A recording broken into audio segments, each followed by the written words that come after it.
Live. Defrost bread. Yeah. But hey, I'm happy because I have found gluten-free bread that doesn't taste like fucking balsa wood. Oh, oh, I don't care. 5 hour energy.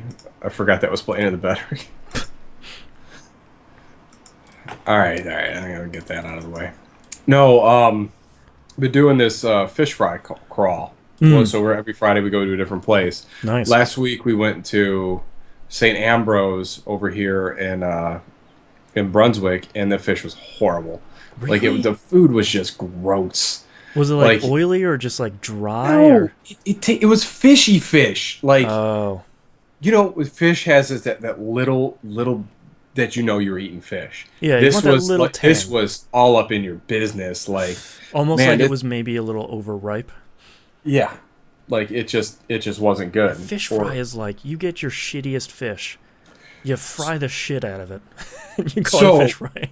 so we went to a Slovenian church, Oh, St. that's where you're gonna get Mark's the good stuff. over in Collinwood, Mm-hmm. and they had like the fish was amazing. The Yeah. crab cake was perfect. Oh man. And it's served with these home fries that literally was congealed with butter. Oh my Like god. they were so good.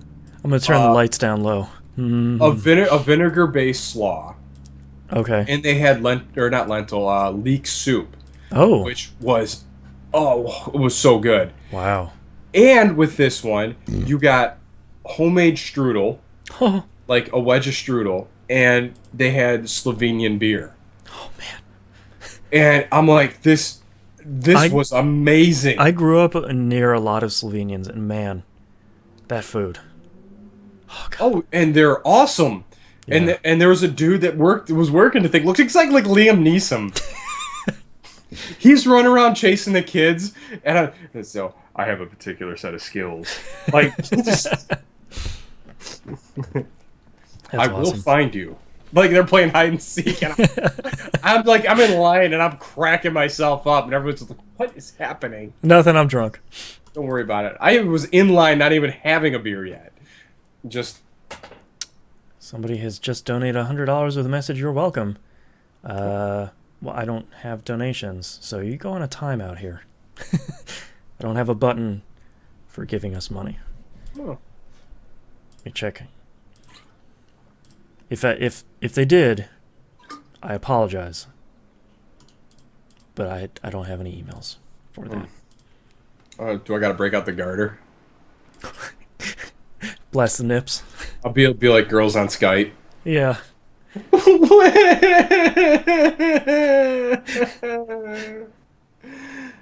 You want me to do what? Boomer, I'm messing around. I'm sorry. I have to Settle save you. You're so sad. that. Ah, Good times. All right. You ready to kick this thing off? We sure. really don't have a lot of news stories this week. No, I didn't even check the notes yet. I'm actually gonna cut out one of those. Well, see if there's anything super interesting there. Might as well open up all this stuff while we're waiting for people to join up here. Yeah. Ready up, bro.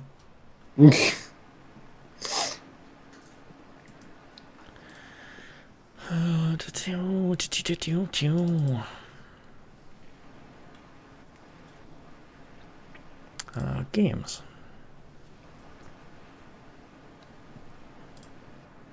Winski. Good times. Again, I just don't know. Like again, there's another week where I don't feel like any of those. Any of the games? Yeah. Yeah. A lot of stuff was like, yeah, sure. Ooh, the even more incredible machine. Oh, you know what I should look up? This is that is surprisingly reasonable. Scorched Earth. You sons of bitches. What happened? I'm trying to see. So that first news story. I wanted to see if one of the games they uploaded was Scorched Earth. Nothing. Dang it! Can I just look at all of the S games? All of the S things? No, nothing. Oh. Damn it. That's a bummer.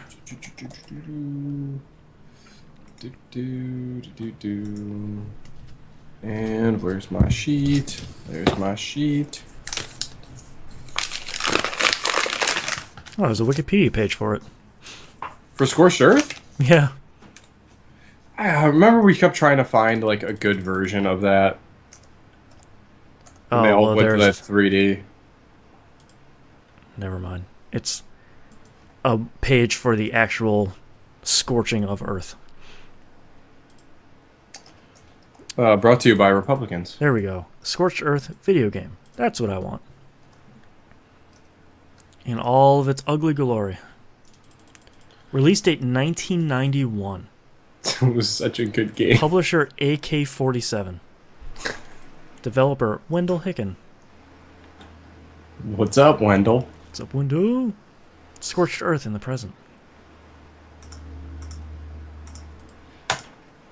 Yeah, like what was that one? It was a death tank that was so close, but not quite it. Yeah. There were a lot of them where it's like, that's really cool, but doesn't feel the same. No, it wasn't even close to the same. 7, 5, 3, 0. Scorched Earth, the mother of all games. Wow, the website is still up.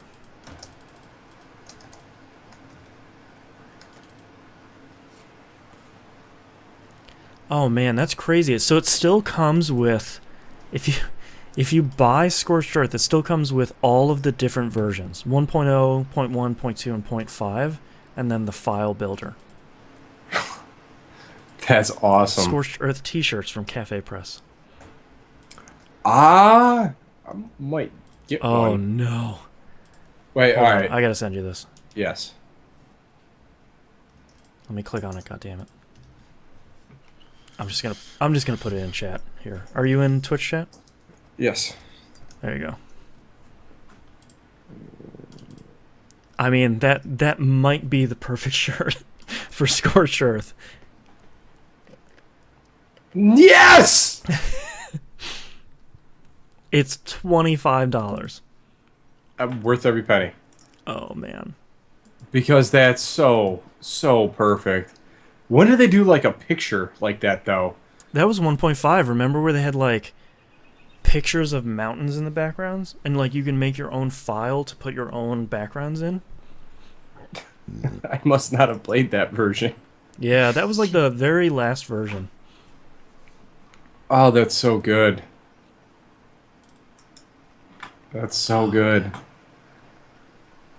Scorched friggin' Earth, man. 16. Not hiring. Scorched Earth requires a PC with a VGA graphic card, or a setup that can imitate the same, like DOSBox. I like that it's just like, look, bro, you're buying this thing from the 90s. Yeah. Don't even bother. 4.7. Like, was that like? Will that work in DOSBox? Oh yeah. Can you even do DOSBox anymore? Mm-hmm. But the thing about it, I was like, is it's tied to the speed of your processor. Well, that's what DOSBox does, is it's going to scale that whole thing down. Let's look at compatibility for DOSBox. Game search. Nope, that's not what I wanted to do. Scorched. Scorched doesn't have a W in it. Fully supported.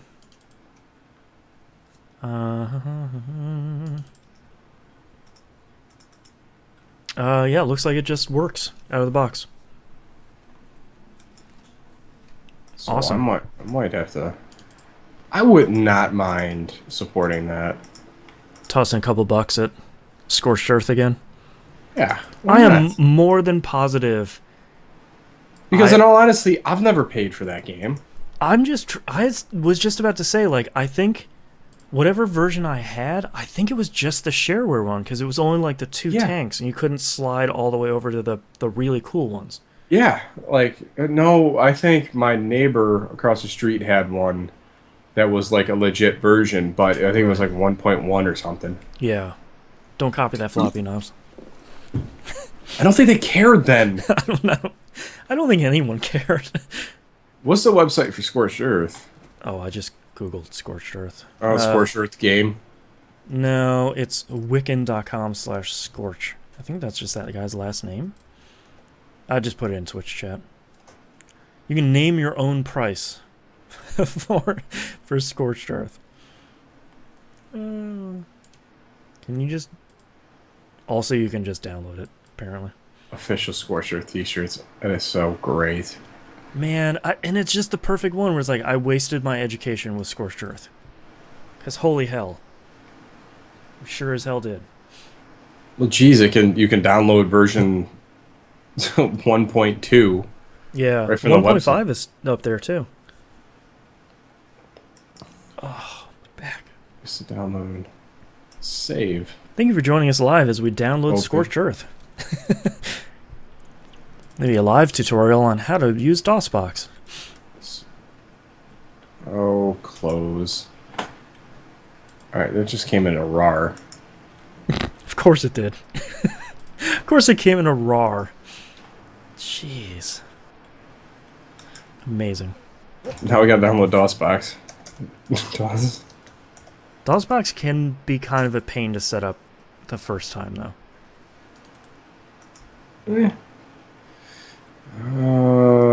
DOSBox tutorial. DOSBox and Vista. And you. Man, I gotta say, I upgraded. Oh my god, DOSBox's website has a Ferengi like on the top. That's awesome. I upgraded to Windows 10 from Windows 8.1 last weekend. That was pretty easy. I was pretty happy with that. Let's see what's in download. I can emulate the Windows 3.1 version of Solitaire. I'm not gonna screw with that right now. Hey there, Dimebag. Yes. Alright. Okay, so I just fired up this Solitaire for Windows emulator. I said that word really weird. And it actually booted Windows 3.1 and then started running the game. How long would it it's got to take a millisecond to boot that? Basically, yeah. Like, it took me a minute to be like, wait, what is this? Why am I seeing this? Oh, God, that's the splash screen for Windows 3.11. As a background. Backgrounds were a pretty big thing. All right, how do I exit out of stuff again? File, exit Solitaire for Windows. So I fell down. I fell down a wallpaper rabbit hole again. Oh no, those are dangerous. Remember, that's what we used to do. You'd just be sharing these giant folders of anime wallpapers. Some of those were pretty awesome. Mm. I probably still have them around somewhere, like zip somewhere. I have them on zip disks. Oh God, knobs! This is the best day ever. Like, you gonna plug that in your SCSI port? That was USB zip disk. Oh God. 250 megs apiece.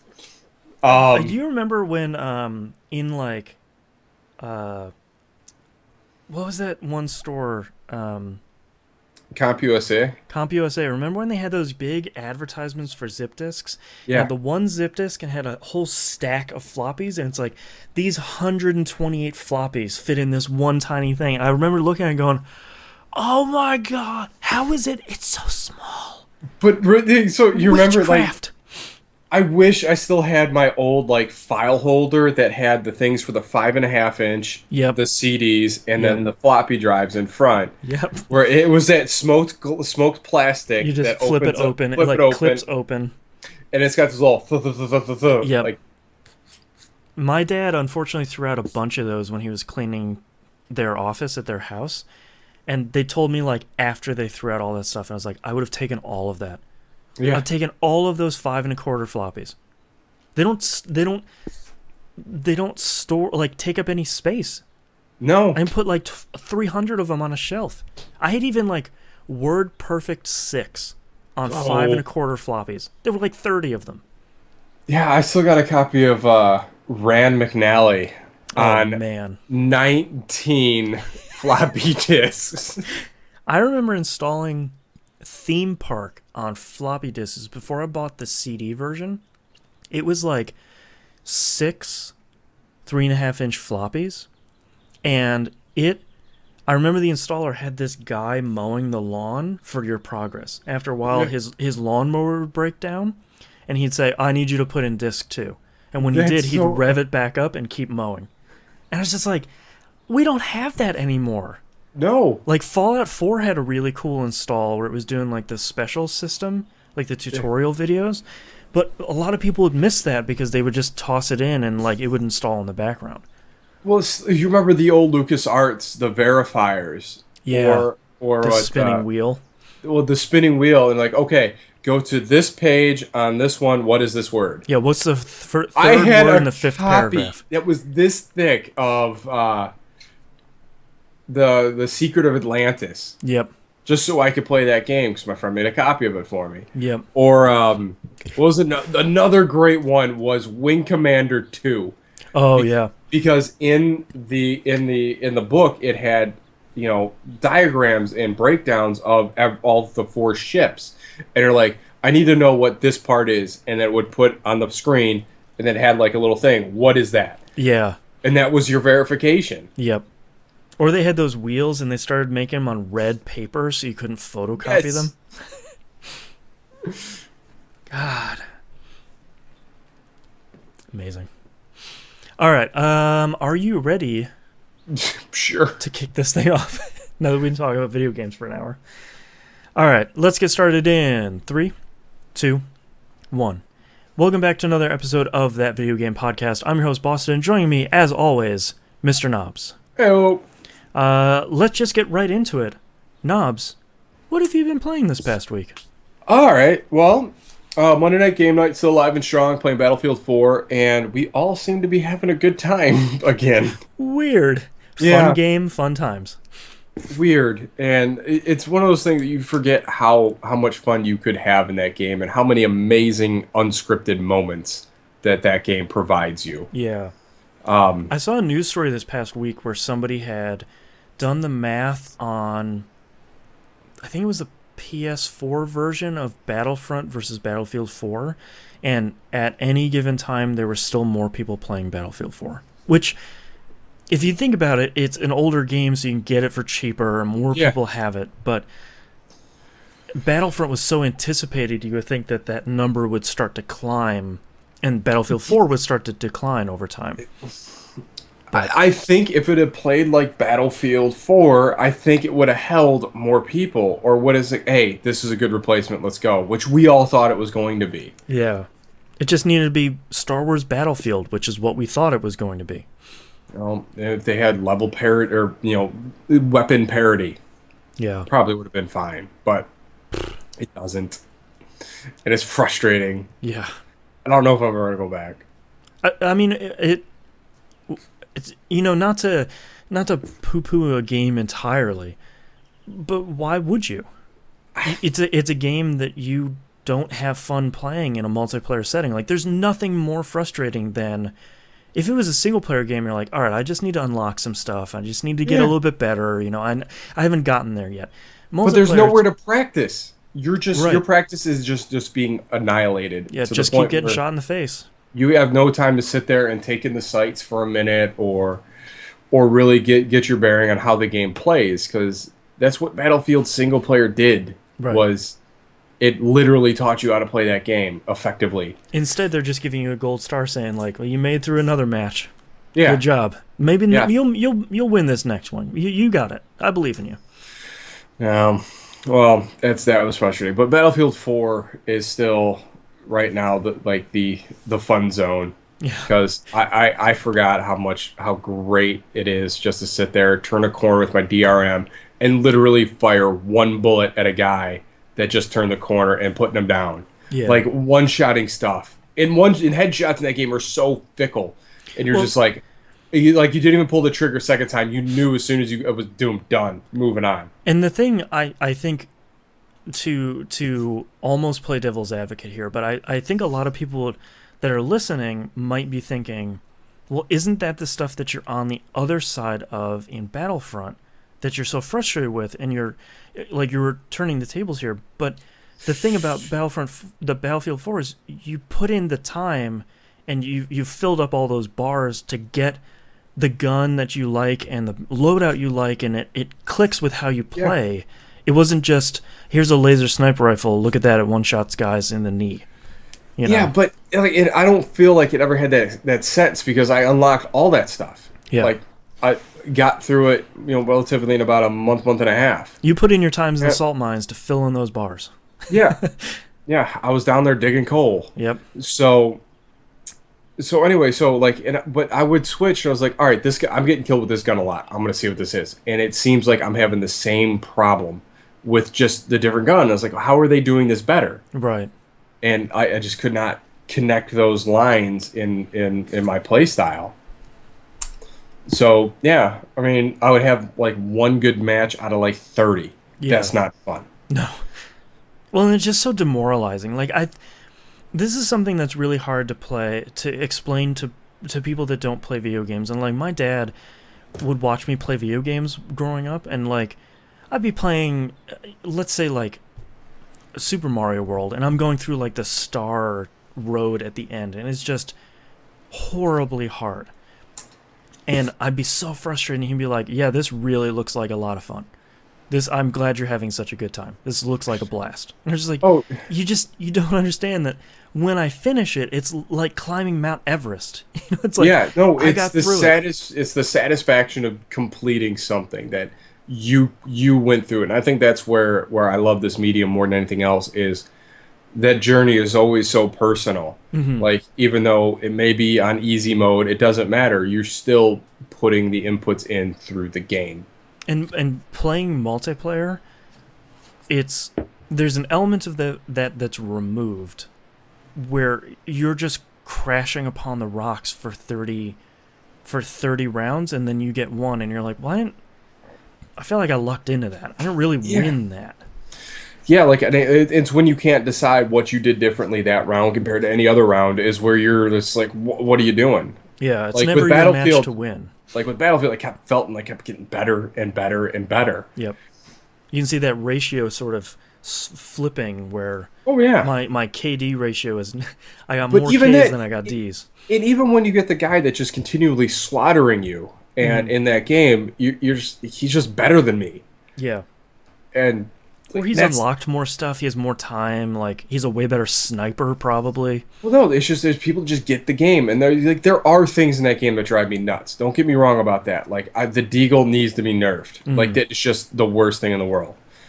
But it's just it's when you get to that point where you're able to put the bullets where you need where they need to go, and just having that, and just the situational awareness of what you have to do, because you really have to be paying attention to everything moving around you. Yeah. Which is really hard on a giant TV. And a giant map. Like, those maps aren't just like, oh, we're in a couple apartment buildings. It's like, no, and I think city. that adds to it. But there is different spots where there's cover, where people tend to collate, and you kind of get, follow the ant trails where someone's going to be. Yeah. And it's a whole lot of fun. A whole lot of fun. Yeah.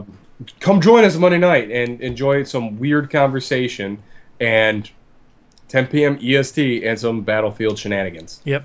A little bit of shooting dudes, a lot of talking about weird stuff. Yes. But still, that game, man, just the random vehicles that come crashing into places is still one thing that sets that game apart from anything else I've played. Yeah. That I've played ever. Is you'll be running across, and a jet, or I was on the Hane Resort, and literally this guy came with an A-10 Warthog and just buzzed the ground, and just weaving through buildings like this, came in, turned around, and then just looped right back into it. Jeez. I'm like, how is someone that good at flying something? Are you in the Air Force, like, for your job? Like, it's it's amazing. Like, I wouldn't even attempt what he did in Ace Combat, and I'm really good at Ace Combat. Right. Oh, it was amazing. And then you get the one that just kind of comes in, makes a really cool maneuver, takes a right hand turn right into a building. You're like, Just and then and you're just sitting there running by, you're watching this explosion, and then just debris falling down next to you. Like, this is cool. And then here comes a tank. Like, it's I love this game. we're like, oh, this is so much fun. Yeah. Oh, so the other game I played for the majority of my time in gaming right now is I am all in on Borderlands the pre-sequel. I'm sorry. This is probably one of my most favorite games. That's It amazing. is. It is. It's so good, and it's continuously funny. I don't understand this. I have probably played some of these areas in this game 15, 20 times at this point. Yeah. Like, just playing with different people and jumping in different parties and stuff, and I forgot how great the loot grind is Yeah. and the level grind. So, and trying to find different ways to load out your character for maximum damage, and Doppelganger Jack breaks that game. Really? Absolutely breaks that game. So last time I was on it, last week, I was stuck on deadlift. I could not figure out how to beat him. So I started researching different ways to spec him. You're like So- a beautiful minding these skill trees, like Yeah, so I'm saying the thing is, I was like, all right, so I have never put anything in free enterprise because the whole, like, that tree just seemed dumb to me. Oh, was I wrong? So essentially, what you set him up so every time you do, when your jacks are out, you push towards shield regeneration and another skill that every time a jack dies, you get a 10% damage boost to your thing, max of 10. Or no, yeah, 10. I think 10. I think that equals like 50% or whatever. So you get a 50% damage boost if you kill 10 of them. The way you can kill it, and not just them dying in regular combat, every time they respawn. So if you move up, because they're kind of like loaded spots, they stay in one spot. So as you move, they're constantly respawning. You build your 10 up real fast, 50% damage increase right there. oh wow. The next button down is a single one. You drop one into it. It is money is power. So every time you pick up a stack of money, you get a stack of damage, which is 0.25% damage. Oh jeez. Maxes out at 999. Holy crap. So at that point, if you max it out at 999, you have a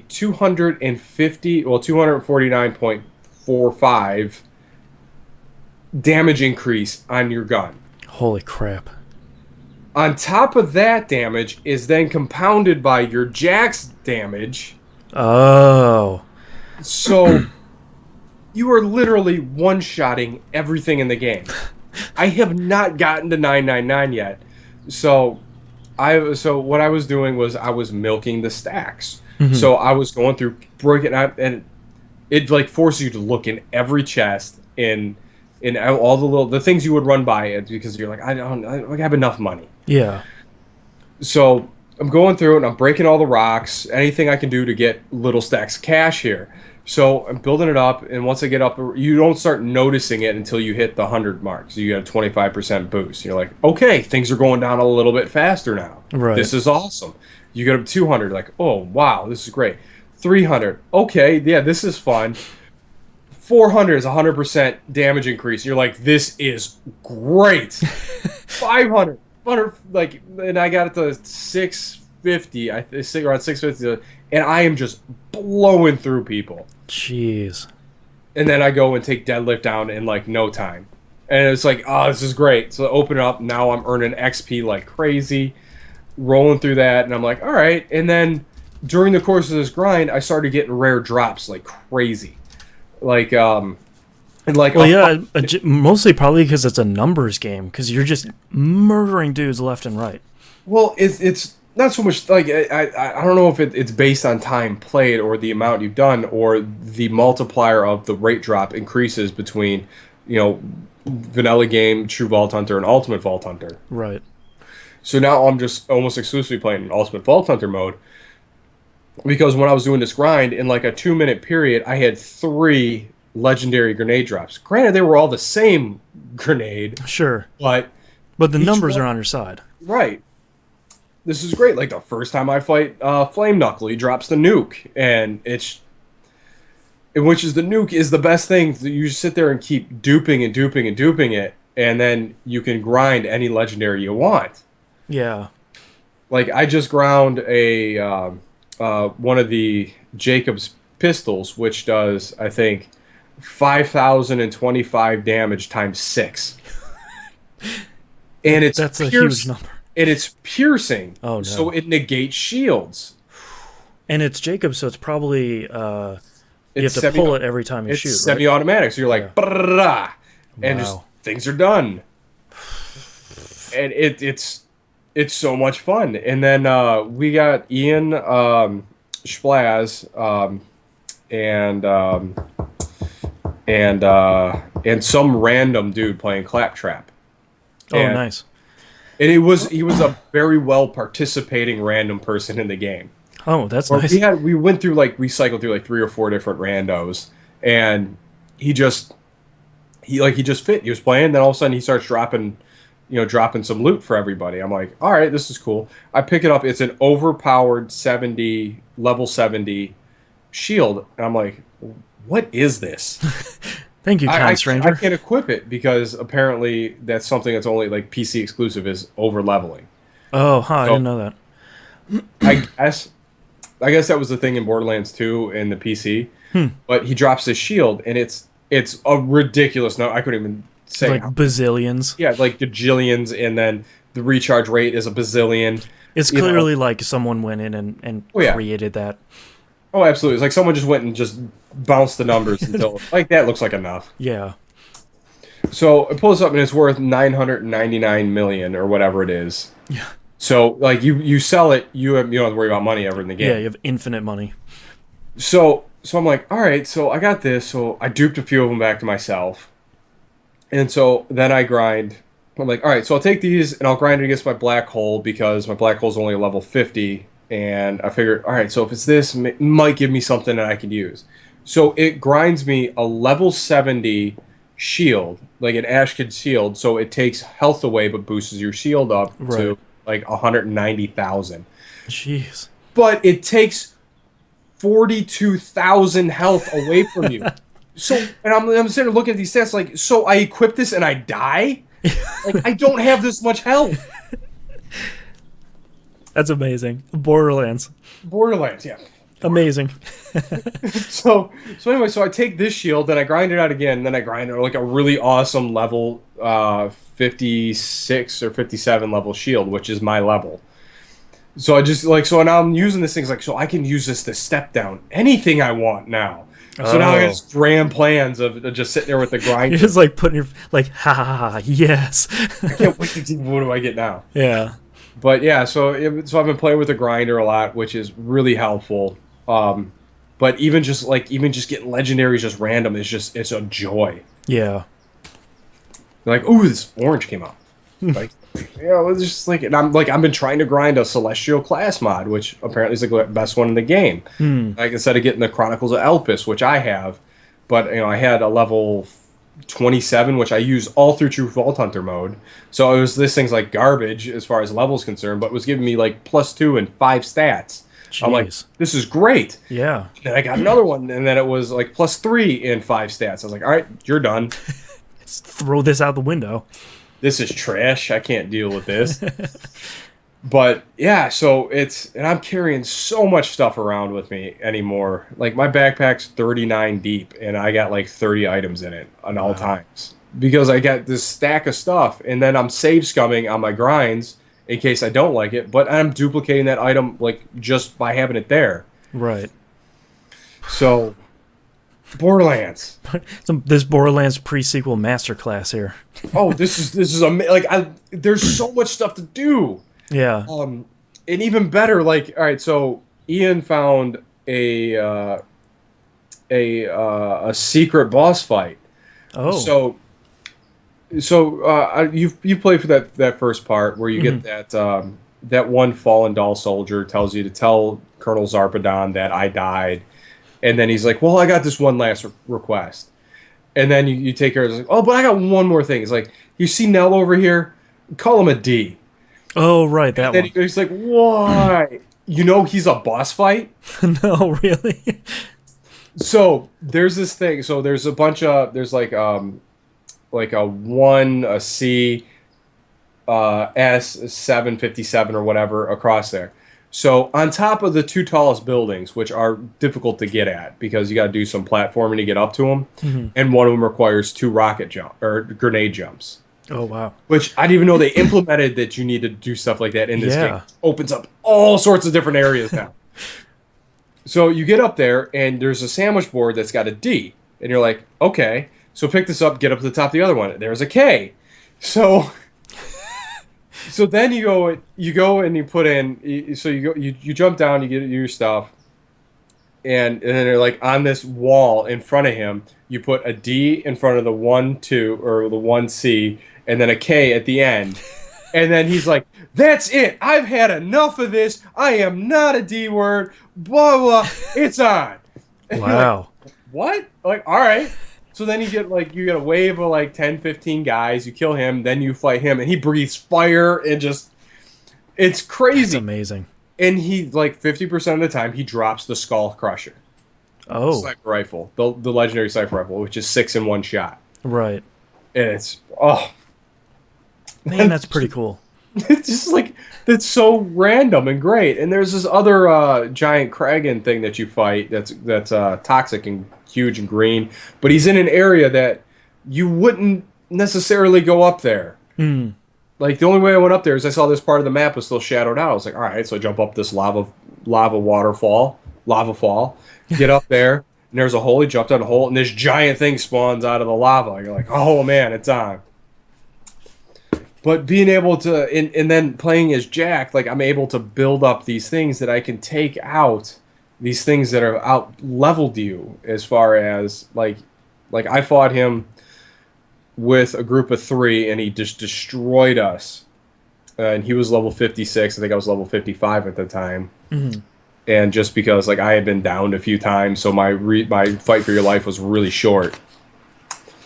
So when we get in there, and with three of us, and we died. Like, all right, well, he's not gonna spawn again, so we gotta go somewhere else and just play for a little bit. So I'm like, no, I gotta get a piece of him.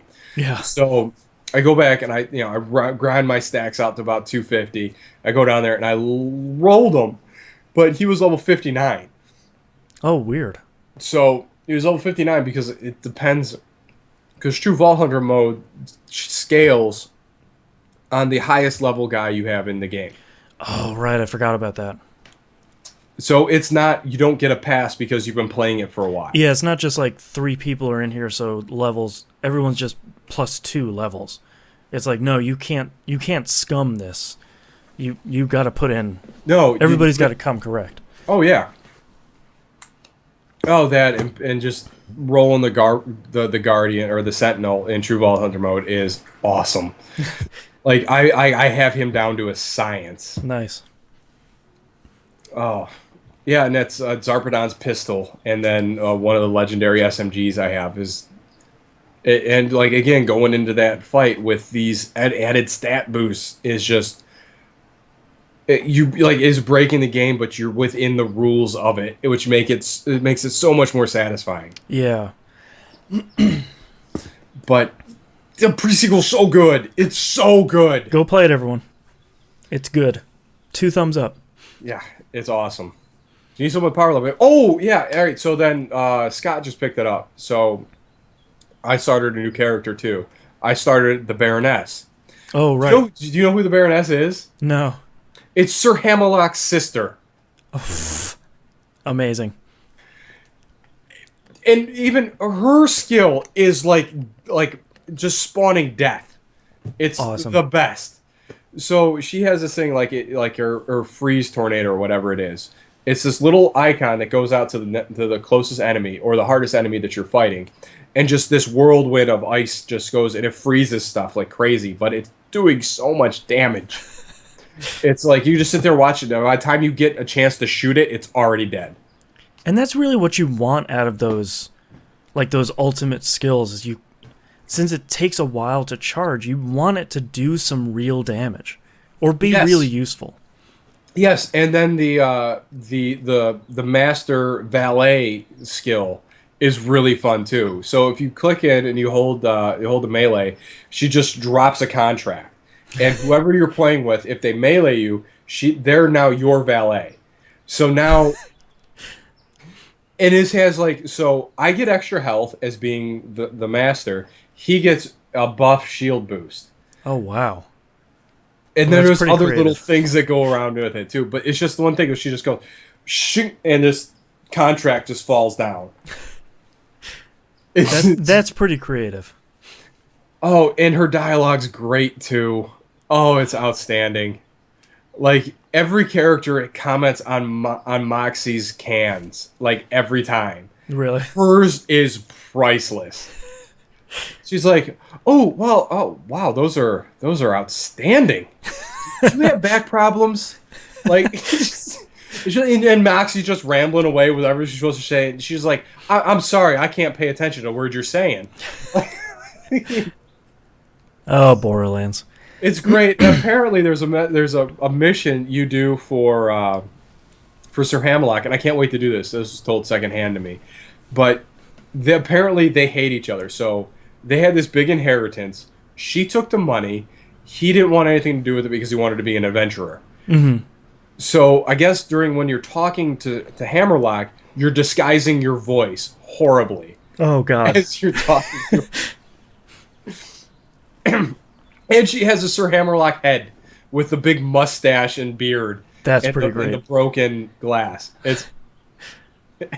This game's great. Like Yeah. there's so much in everything we love about Borderlands is in its best version in this game. Yeah. Oh man.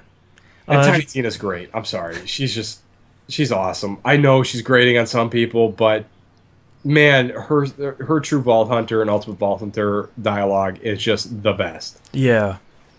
Yes, I have many menopause. You don't even know what that means. Like, oh, she thinks she's like 30 or something. Yes, indubitably.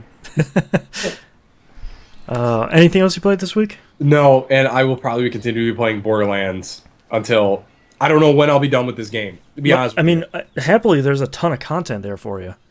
Well, So yeah, like, and I was even thinking, I was like, God, if this looks good, how good does two look on here? And I can roll my character in, so I'm not starting from zero. yeah, exactly. Oh man. All right. This last week, my wife and I finished Firewatch. Um, that's I think we spent a little over 4 hours, maybe like 4.5 hours, something like that.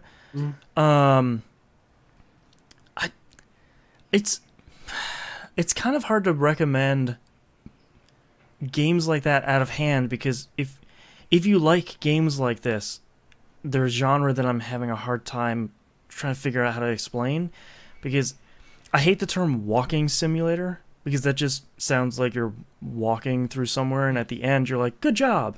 Go team. But the majority of this is it's really like a first person adventure game. You're walking around the Wyoming forests.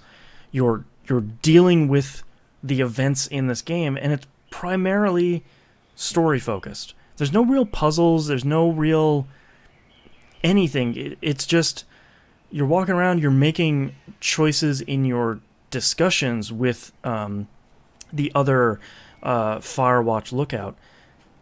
And there's a really good story in there, but I feel like this is one of those games, and God, I hate when this conversation happens, but it's like, I don't really know if this is a game. I can't call it a Oh, game, because you don't do any, like, I it boils my blood when this sort of conversations happen, because I think the cool thing about video games and the cool thing about Firewatch is it's not your traditional game. You're not like finishing a day out in the wilderness and it gives you a score because of how quickly you finished it. So on that hand, it's sort of hard to say. I think if you like if you like games, don't mind me, I'm just closing my golden chest. Yeah. If you like games like this, if you like, Dimebag in chat says it's an experience. Yeah, Yes. it's a game where it's gonna be 4 or 5 hours, but you go through an experience and you try and figure out, because of the story, should you as the character have done this thing? Should you have escaped in this wilderness to, and I won't spoil it, but basically escape your life? Was this the right adult thing to do, or are you just being a child? Yeah. Do you take the escapism of this summer out in the wilderness looking out for fires? Do you take that to its end, or do you, which path do you take out of that? And I think from a storytelling perspective, trying to tell a mature adult story where maybe life doesn't go the way you always want it to go, but maybe trying to tell a story that's different and more mature, I think is really interesting. And I think for that, I think this game succeeds. It's probably... I want to try and, I don't want to go and be like, it's an 8.5 out of 10. Moving on. It's not really... that. It's hard to encapsulate that experience. And everybody's experience, because of your choices, are going to be so different, especially with how the ending of the game goes. So I don't even want to say, it's definitely going to be on my top 10 this year. I don't know. Maybe it would be on my top 10 of cool games where you hold up a compass and a map and you wander around the Wyoming wilderness. It'd probably be number 1 on that list. It would be the only one on that list. Yeah, it'd be a great list. So it's the sort of thing where I can say, if you're interested in a game that is trying to do something different, it's a short experience. It's focused on the story it's trying to tell. It reminds me a lot of Life is Strange, where it's trying to do something with its story and with its environment. It's I like NYC Badger in chat saying, "LOL, what are 2 to 10?" I know, either video games are the very worst thing or the best game of all year, like AAA. Open it and fireworks come out.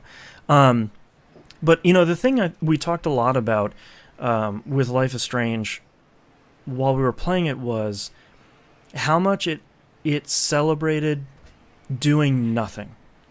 There's that one scene, and I think there's episode 3, where you wake up and you and Chloe had fallen asleep, and you wake up and you don't have to do anything. You get to enjoy a quiet weekday or whatever morning before everybody's woken up in the house. Firewatch uses that sort of thing to its strength, because it's just you and a walkie-talkie out in this wilderness.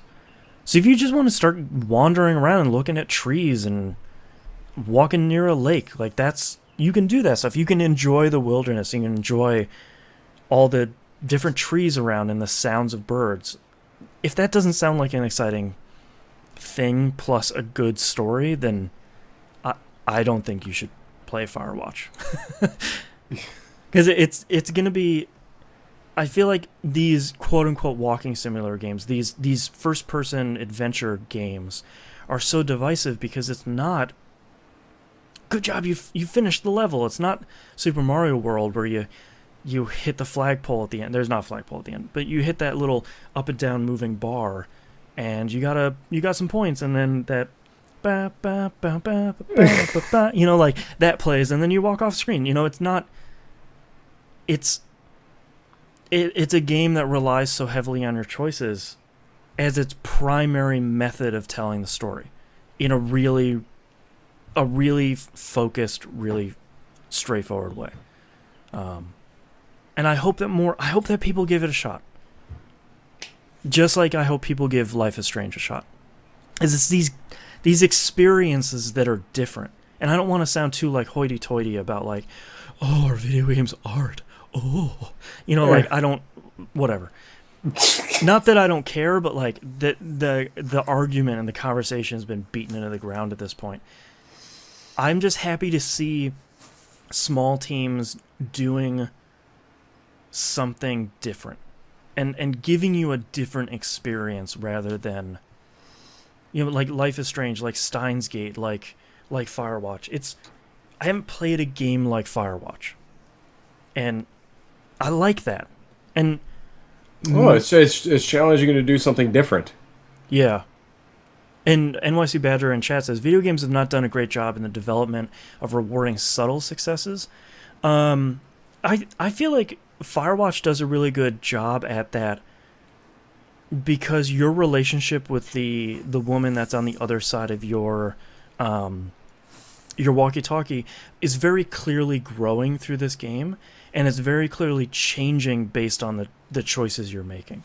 So I feel like the subtle successes in this game are you got through another day in the wilderness, you have made some sort of choice, you've progressed the story, and your reward is being able to go back out in the wilderness and experience more of the story. I think it's really cool, and I think it's a unique thing, and I really recommend it. I don't think it's going to be something that everybody likes, especially with it's $20 and it's 4 to 5 hours. I know that value proposition for some people is a little out of whack, and I can respect that. But I think, I hate to be somebody that's saying like, well, wait until a Steam sale, but if the game gets to the price point where you feel a lot more comfortable paying that amount of money for a 4 to 5 hour experience, then I would say hop into it because it's definitely something unique, and not something we'll probably see again. I finished a game this week, but we're going to talk about that last because Knobs and I are probably going to talk about that a lot. So after I finished that game, I had decided to hop into another open world game, Batman Arkham Knight. Oh, what? And I opened it up and I was like, yay, open world. So, hi kitten. So maybe I need to play something different than another open world game, because I've had like AC Syndicate, Unity, Witcher 3. It's been this that one's gonna break you. This steady march, and I picked up my I went through like the whole opening, and I brought Poison Ivy back, and I was in the GCPD station, and I went to go look at they have like a museum of every like dangerous killer's killing implements, and over in one thing I saw one of the Riddler trophies. I was like, oh, I bet I could punch that open and get it.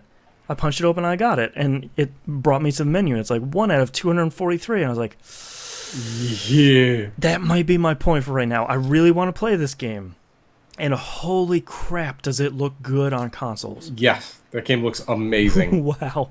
But between that and this is me absolutely not breaking ground, so I'm not going to beat this horse to death because everybody else has said this to death. The Batmobile stuff sucks.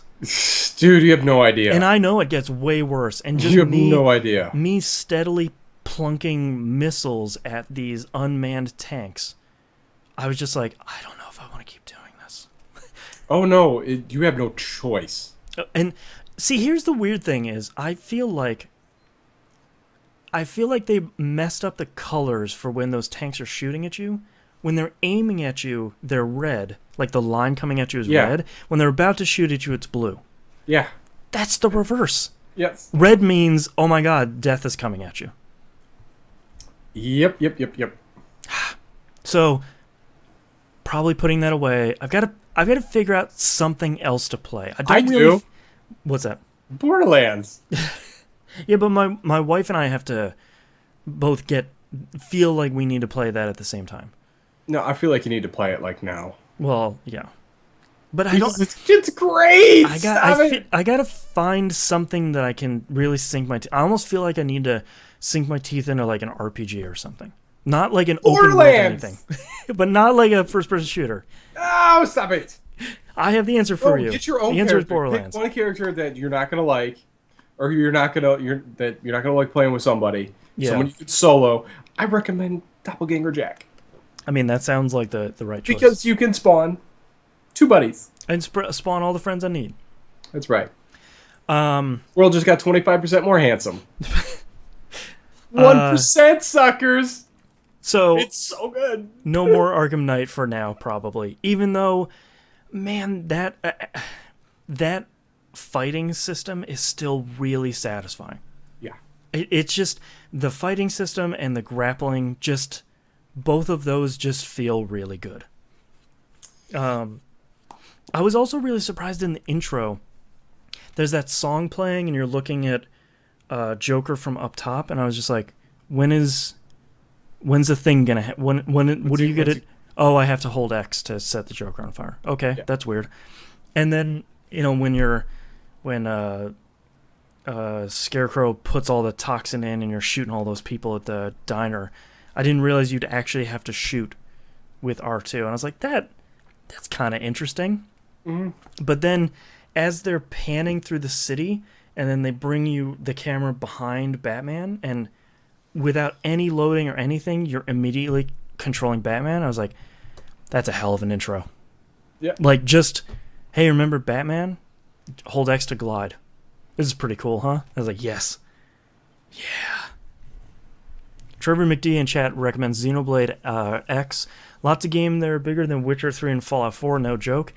I keep looking at Xenoblade X and thinking, I really liked Chronicles, but maybe that game is too big for me right now. Because most people are like, it's really good for like the first 40 hours, and then you get your mech. And then it's like 60 more hours. And I was like, whoa. Like, that sounds so good. Yeah, your face glazes over, and you're like, not right now. Like, I don't... It's that sort of thing where I wish there was a website. Xenoblade X as mechs. I know. Is that a question? No, it's just a statement like, hey, it has mechs, and they're awesome. I need a Mech Warrior game. Yeah, somebody has to have one out on Steam, right?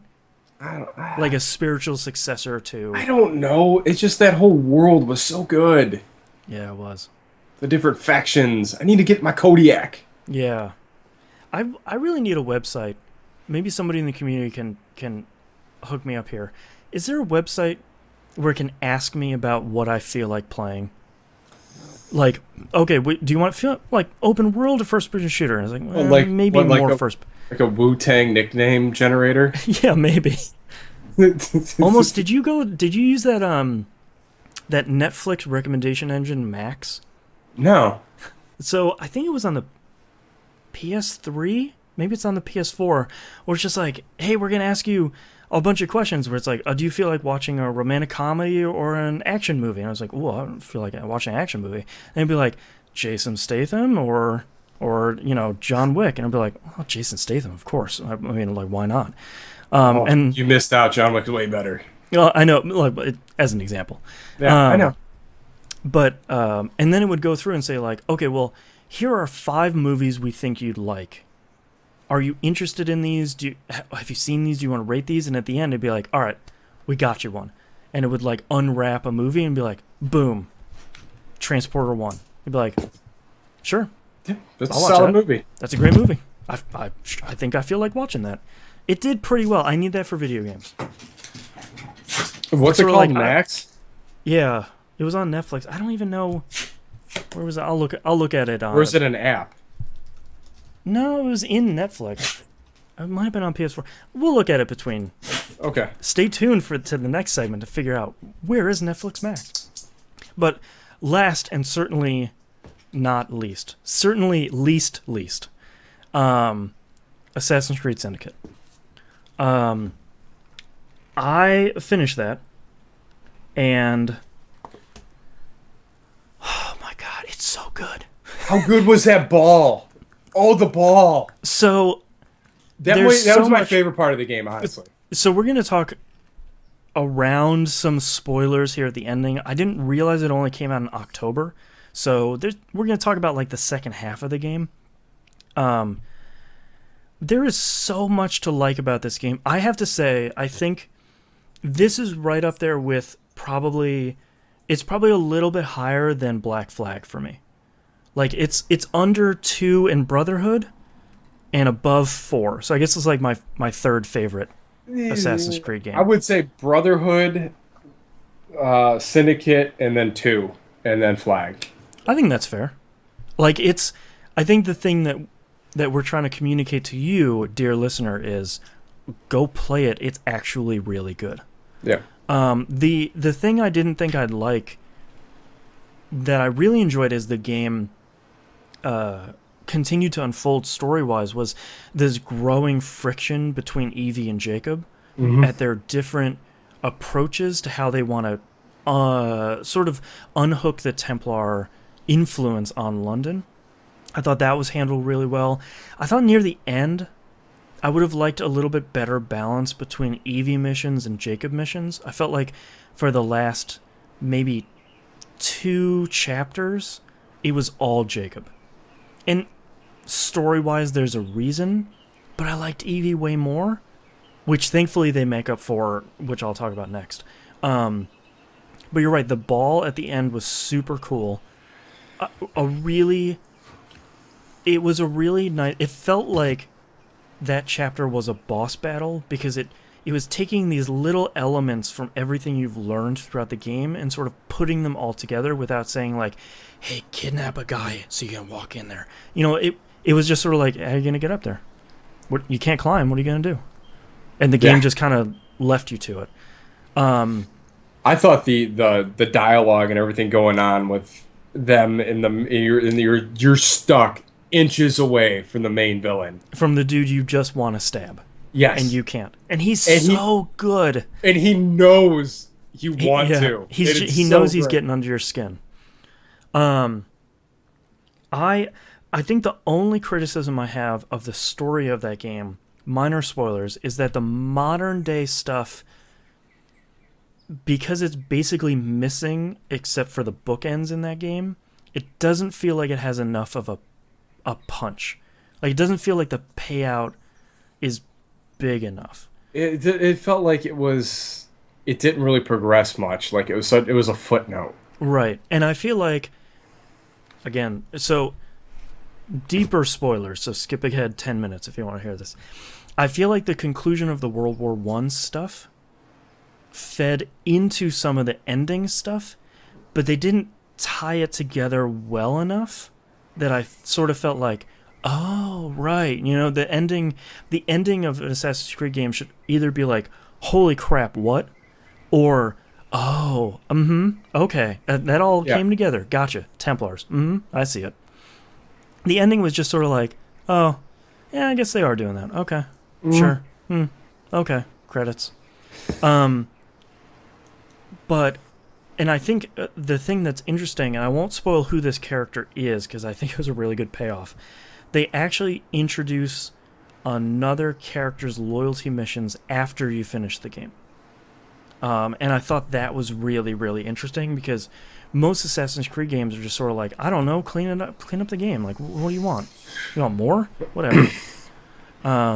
Wait. Whose loyalty missions? I won't spoil who the character is, but the V... Maybe you never went back. I don't know. Yeah, I kind of put that one away. Dang it. Yeah, there's like 4 more loyalty missions. So yeah, Syndicate is really good. It controls really well. The crafting system felt really good, and actually, I felt like it made your character more powerful. I really liked going back to some of the original areas and running into like level 3 dudes and just one-shotting them. Just like in battle, just like shink, shink, shink. Oh, 4 or 5 guys. It's like we said last week, it's like Neo at the end of the first Matrix movie. It's like, oh, yeah, okay. Oh, This is really tough, whatever. More importantly, I want to thank whoever it was from the community. I'm really sorry, I don't remember who it is, that recommended the Jack the Ripper DLC. Holy crap, was that amazing. So... if anybody this is probably the first time I'm ever going to say this. If you're going to go buy Assassin's Creed Syndicate to play it, this hurts me a little bit, go buy the Season Pass. The Season Pass is $30. The Jack the Ripper DLC is $15. Just out of hand. And you get that DLC and whatever else other DLC they come out with. Exclusive missions... an XP booster for the entire game, which is like an extra 50%. So you're just flying through levels. Yeah. That would have been real nice at the beginning. You get some super overpowered equipment right out of the gate. Hey, if I'd have known that, I would have played it that way. Yeah. So, recommending, as weird as it sounds, go buy the season pass. My soul. So, Jack the Ripper DLC, it's maybe 4 or 5 hours. I think it's about 7 chapters, sequences, whatever they call them. Mm-hmm. And like 4 of them are assassination missions. You know, like those 3, find the opportunities, this big area, those proper assassination missions. This thing was so cool because it takes place 20 years after the end of Syndicate. Really? So you get to see, and you're playing as Evie because Jacob has written Evie a letter asking her to come back to London because Jack the Ripper is a problem that needs solved. And there's a reason why they need to solve it that I won't spoil. But you get to see Jacob 20 years later. You get to see Jacob in trouble because Jack the Ripper beats the crap out of him. You get to play as Evie 20 years later. The Rooks have totally been taken over by Jack the Ripper's gang and are no longer yours, but have completely taken the city over.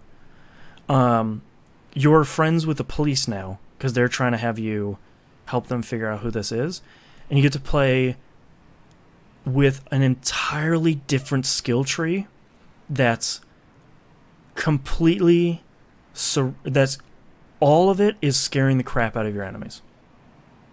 So it's the fear skill tree. So you have 2 weapons. One is fear bombs, which basically just scares the crap out of enemies. They have this new system where you can do a brutal takedown, which when you go, you know, like you're hanging over an enemy and you can hit square on the PS4 to take down an enemy. If you hold square, you jump down, you turn them around, and you just start unloading on them. Like beating the crap out of them, like dusting them with this fear dust. It's like if Scarecrow is beating the crap out of you in a Batman game. Like Christopher Nolan Scarecrow? Yeah, exactly. And if you complete the whole thing, all of the enemies that have seen you take down that enemy run away. They're out. They're gone. And it starts with an enemy that's not alerted, to somebody that's stressed, to somebody that's full-on afraid. If they're stressed, they're freaking out a little bit. And if they're afraid, they have to get out of there. They just run off the map. Like, just disappear completely. And it's amazing. You also have this, like, spiky, hooky thing that can attach people to the ground. Not entirely sure why you would want to use that all that often, so I really didn't. If that sounds cool, it's nothing compared to playing as Jack the Ripper. And all right, I'm sold. It does this amazing thing with how the screen is, where it keeps separating colors a little bit and putting all of these like subliminal messages on screen where it's like kill them all, hunt them down, and it starts shifting the screen a little bit because it looks like his grasp on reality is unstable. And all Jack the Ripper needs to do when you're playing as him is just kill everybody. Hunt everybody down and murder them mercilessly. And burn whatever evidence that you can find that would lead the police to who you actually are. To top that off, the voice actor for Jack the Ripper sounds exactly like your and my man crush, Mark Strong. Oh, really? I had to look it up because I was like, this has to be Mark Strong. If this is Mark Strong, it's going to be the best game that's ever come out. Mark Strong, he's so good. It's not, but it sounds exactly like him. It's so it sounds good. like it's kind of that what they did in From Hell, like it's almost like a split personality thing. Yeah, because you get to play as Evie with the same tools, but since she's an Assassin. assassin, Assassin. since she's an assassin down by the seashore, um, obviously they can't kill civilians. But the great part about playing Jack, even though you're going through the same environments you were going through in Syndicate, is it turns itself on its head because you're very encouraged to go through and just mercilessly murder everybody. Just not even caring about anything. Innocent civilians? Yeah, sure. Cops? Yeah, why not? Scared the hell out of them too at the same time? Yeah.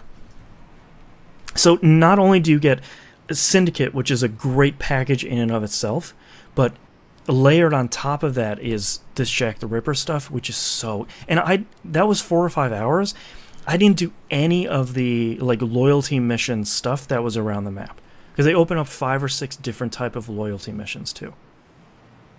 And to get to see, Evie actually has different weapons too, because of the 20 years she's been spending in India. Her and Jacob learned a whole bunch of new tricks. So it's neat to see these two characters 20 years removed from Syndicate and actually having learned new stuff. It's so good. Thank you to whoever recommended, as somebody had sent me a tweet, I think, saying, hey, after you finish Syndicate, you really need to go check out Jack the Ripper. It's actually really good. And I was sort of like, yeah, it's $15. I don't know. Then that's kind of what I was hemming and hawing about when I saw it come up. I'm like, oh. Then I saw the season pass, and they're coming out with at least one other pack, and you get all these other bonuses, and I was like, okay. I was about halfway through the game at that point, so I was like, all right, I'll get the XP boost. Gave you a whole bunch of Helix points or whatever those useless things are. Gave you a bunch of equipment that would have been really handy at the very beginning of the game. But yeah, go play Jack the Ripper DLC. It's such a dumb sounding idea that paid off really, really, really well.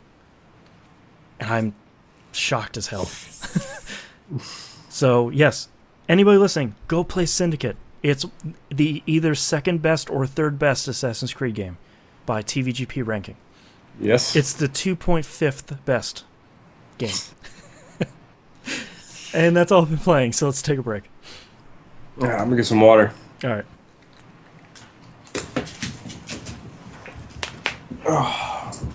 Hi to everyone in chat. How's everyone doing?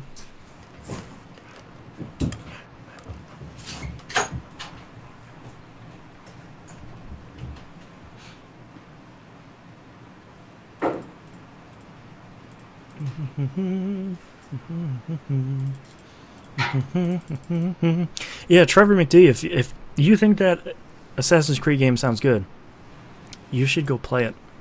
It's really good.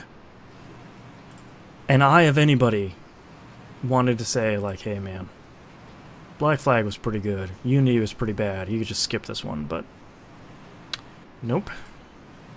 That one is pretty solid.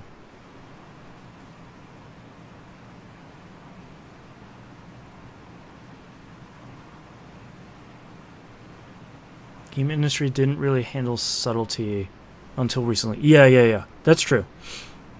It was either an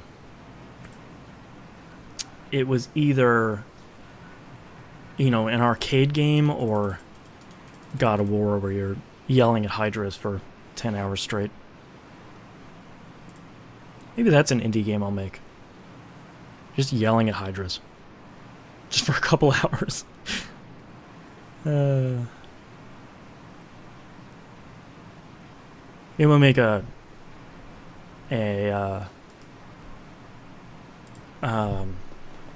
game in Twine. It's just text-based yelling at hydras. I'd play that game. It's already episode 435. Sheesh.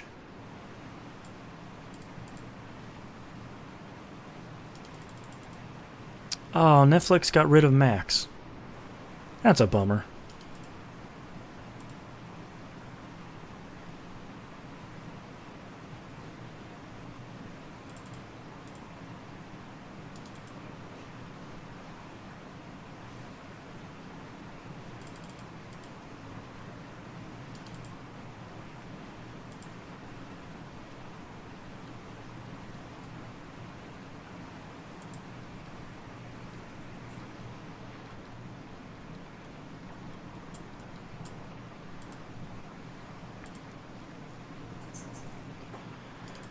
Gotta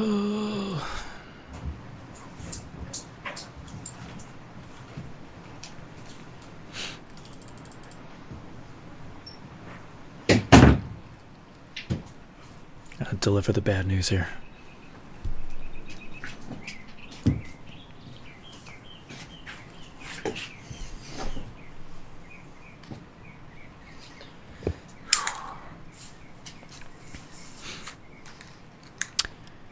So, Knobs.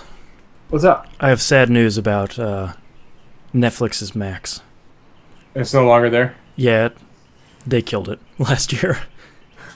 I guess, so the reason why I thought it was interesting, and I guess I didn't realize, is it was actually made by Jellyvision, the You Don't Know Jack guys. Oh. But basically what they were saying is my experience as well, which is sort of like, well, you know, it asked you a bunch of questions and then came out with a recommendation that was not great. Or you get to the very end and it's sort of like, well, I mean, I could watch that movie, but no. You know, it never really gave you that one movie where it's like, oh, okay, or like you could trust it to say, or you made all these choices and at the end, here's like a hidden gem that you'd love and you haven't seen before. Okay. That's a bummer.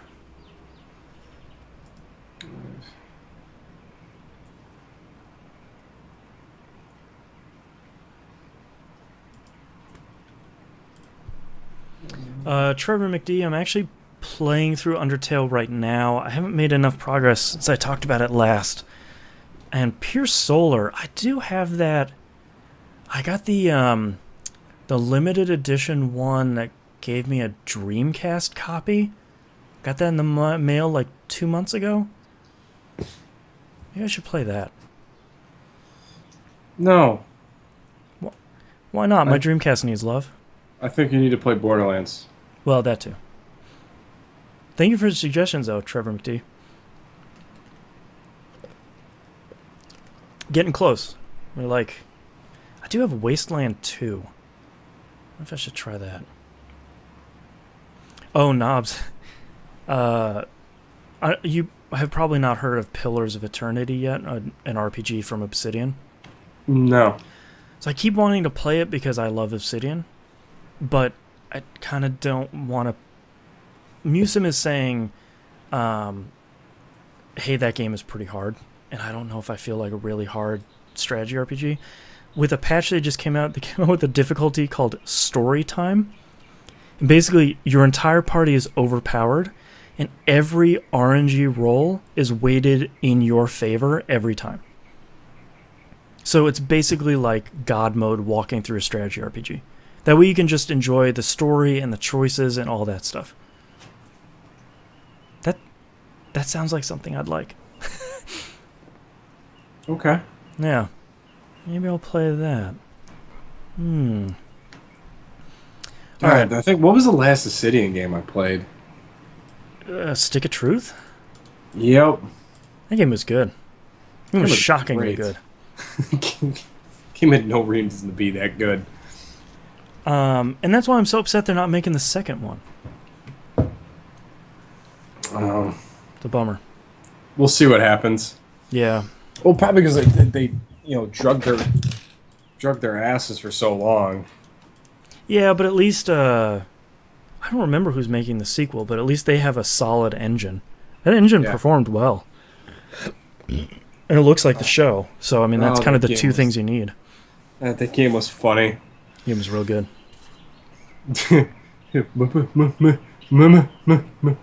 Magic. Like you just interrupt him. Kick. Oh, it's so good.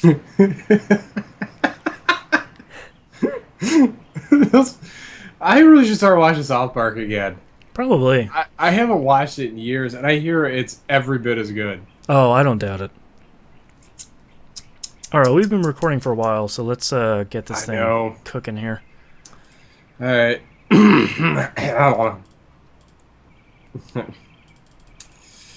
All right. Ready in 3, 2, 1. Welcome back, everybody. We got releases this week for the week of February 22nd, 2016. Far Cry Primal for the XBO and PlayStation 4. I still don't know how to feel about that game. It No. seems cool. All the preview coverage has sort of been like, hey, this game's really good. You should check this game out. I'm at like arm's length giving it side eye, sort of like, I don't know. Yeah, I don't know. I really haven't had much fun with Far Cry in a long time. Plus, this is another open world game. There's another one I played, Far Cry 4. Yeah. It's been this long train of open world It games. seems like it's the new third-person shooter. I'm so tired. Open That was world. 2015. The open world of 2015. What else was another one that I didn't want to get to?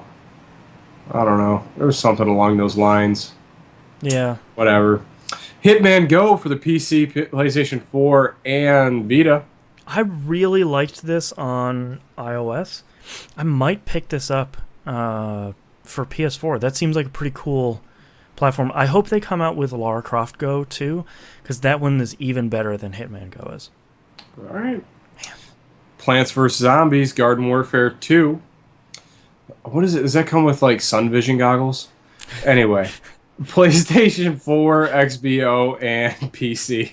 I've been thinking about picking this one up. You know what? I keep hearing great things about the first one. I played a bit of the first one, and it's a hardcore third-person shooter that has serious competitive multiplayer elements that just happens to be set in the Plants vs. Zombies universe. Like, I played the beta for Garden Warfare 2. It's a hell of a competent shooter. Like, it's actually a really good shooter. It's just... I might have to buy it. I feel like that would be something, since I'm not playing Destiny, what's my, like, multiplayer shooter that I want to dive into? If you say Borderlands, I'm going to choke you. Borderlands. Wait, no. Pre-sequel. I thought you were going to be like, Battlefield 4. Just rubbing it down, Kitty. Just rubbing it. Just cleaning it. Wake up, give it an old bath. Feeling the flow. Oh, both cats cleaning. Working it. And Pokemon Red, Blue, Yellow. What? There's 3 colors now? All right, for the thirds. Yeah, red, blue, yellow. Those are like the first 3 ones that came out. I just thought it was red and blue. Yeah, and then yellow came out. Was the one with Pikachu on it. What? Dude, I'm not. I'm your RPG. You got questions about RPGs? Talking to the right dude. You got questions about Pokemon? I don't know. Oh. I got nothing for you. Oh, that's it. Oh. Well, let's talk about news stories then. I'm like fading fast here. The Internet Archive. Remember we talked last year about, hey, we put a whole bunch of emulated games on the website, and they're cool, and they actually really work. They went a step further this time. They emulated over 1,000 Windows 3.1.1 games. Yeah, but not the one that matters. No, not Scorched Earth. Maybe that's because it's not a DOS. Maybe next they'll get to DOS games. I don't know. It's the mother of all games. That's true. Self-proclaimed maybe, but I will back that up. So I gave it a shot here before we started recording this episode. I fired up some Interplay solitaire game. Interplay. Yeah. What a blast from the past there, huh? Oh my god, I need to play Stone Keep. I just finally watched the ending to Stone Keep. It still made no sense. Well, naturally. So clicking starting this game, it fired up DOSBox in my browser, that then loaded up Windows 3.1.1, that then loaded up the solitaire game. Amazing. It's crazy. If anything, just go experience Windows 3.1.1. Yes, and then complain about Vista. Yeah. This is a dream compared to... I don't know, some people might still be like, oh, well, I would prefer Windows 3.1.1. I don't know. NT4 is the only thing for me. I think Windows 95 was the best one. I don't know, 98 SE was pretty good. Yeah, but SE is like the precursor to the... Oh my god, I can't believe we're having this conversation. Like, it was the precursor to XP. And I think... True. And I think it added so many processes you couldn't shut down, because I could eke so much power out of my PC by limiting what it was allowed to run. Well, let's talk about some Windows 2000 then. That was a pretty solid. That was the server OS that came down to desktops. You could shut all that stuff down. Oh, Let's man, talk about Microsoft Bob knobs. Let's not. So if you want to experience Windows 3.1.1, go to the show notes. You can play interplays, whatever. Solitaire. Yeah, a whole bunch of interplays. Great, games. I can play Battle Chest again. Yeah. God, Battle Chess was so good. All right, we talked about... Be that swirly, surly queen with the chair. Yeah. Oh, man, that game was so good. We should make another one of those. We talked about a season pass here in the last segment. Let's talk about Fallout 4 season pass. Normally we wouldn't be talking about this, but they came out and they started talking about a whole bunch of... Trevor McD in chat says ski free is like the #1 result. If you click on that link, ski free is right at the top. So Bethesda unveiled 3 DLC packs for Fallout 4. One is the Automatron. I don't know my robots from my robots. I guess you can build your own robot that goes around with you from parts you find in the wasteland. So that could be neat. That's $10. That's less neat. The Wasteland Workshop, which you can capture creatures and have them fight, like Pokemon. What? That's $5. Get your creature fight pit. That's the screenshot it shows. Yeah, there's a neon sign on the side of the wall that says "Live Deathclaw Fights." So Great. That's a. How do you capture a Deathclaw? Carefully. Carefully.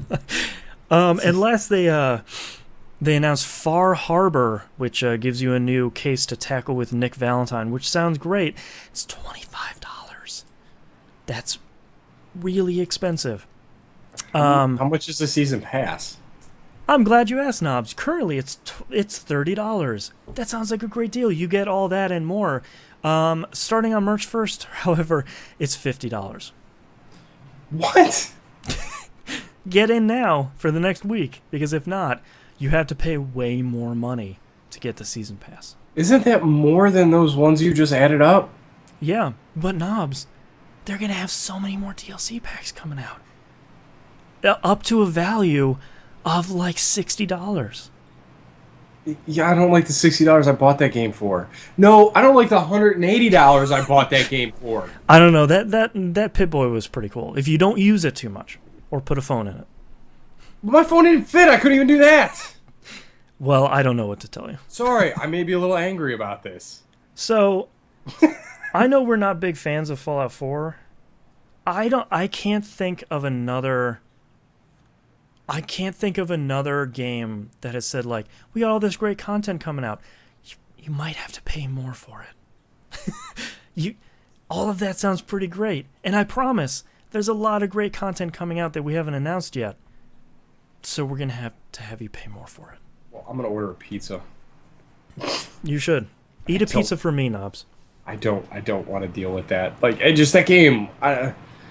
it's just not for me. I don't know. Well, and the thing, too, is, like, anybody that's that invested in Fallout 4 at this point would have gotten the season pass already. So they're not going to get screwed by the increased price. And anybody like us who doesn't really care isn't going to spend that money. So what? Why didn't you wait until, like, maybe you were halfway through the DLC and say, all right, you know, we have all this great DLC and we've put out more than we expected, so now it's going to be more. I mean, this thing just came out. It's not that old. Yeah. Wait for the game of the year. This makes me upset. I'm going to put my Leeloo Dallas multi-pass in my chest. You should. Because of Fallout. I think Dimebag asked, did you like Fallout 3, Knobs? I don't think you played it, right? No. Okay. So he did not. No, last Fallout I played was Fallout 2. Fallout 2 is a great Fallout. Yep. So I think my recommendation for Fallout 4 is, since they're still patching it to make it run well on consoles, is either buy it on PC and buy the season pass now if you want to buy it. Yeah. Just wait for the Game of the Year edition, the collected Platinum Vault edition. Sure. Whatever. I'm going to name it now. It's going to be the Platinum Vault edition. Platinum Vault. Yep. No, that's horrible. Yep. That's why it's going to be happening. But set in stone. All right. Last news story we have here. HTC Vive, the most direct competitor to the Oculus Rift. The pricing was just announced for this. So the Oculus Rift is $600. That comes with the headset and an Xbox One controller and the camera thing. Yes. For the tracking. The HTC Vive is $800. Shipping starts April. Comes with the headset, the 2 Wandy deals, which the Oculus Rift doesn't come with anymore and will be a separate charge. And at least 2, if not 4 of these Lighthouse base stations, 2 of them, sorry, where basically it's going to track your position inside of the room that you have the Vive on your person in. Yeah. Yeah. I think $800 sounds like that's the price it should be. I think when you talk about the headset and the controllers alone, $800 is a good price for early technology. Yes. I'm not gonna sit here and say like that's reasonably priced. It's expensive. I think anything priced under $1,200 is a surprise. Yeah. For early adopters, for brand new tech, it's expensive, but I feel like it's reasonable. They could have easily been like, yeah, it's $1,000. Yeah. And you have to have a PC, and you have to have this big Kinect-sized room to waltz around in. And they would have sold a ton of them at that price. Yep. NYC Badger in chat says, it's both shocking and completely realistic. Yep. Yes. I think to put that in a VR nutshell. I looked at that. That should be on one of the boxes. It's marketing gold. It's both shocking and completely realistic. It's just the price, and then right under it, shocking and completely realistic. I think the only thing is, I think when you look at the Oculus Rift, I think they've been out there for so long and marketing the hell out of it and showing you the experiences, and the dev kits were out there on YouTube for so long that you know what that experience is like. Right. I think when you look at, and even when they launch those controllers, there's been enough press around that you can understand, oh, these controllers work in 3D space. So I'm doing this with my hands. Mm-hmm. So that makes sense. And then when you look at the Vive, that's less like, what are you doing in your room with these lighthouse things? Like, they need to get a little bit more out there marketing wise to try and sell, because NYC Badger in chat again has a good question that I was actually wanting up to. I wonder if the Vive price helps move Oculus Rifts. Maybe.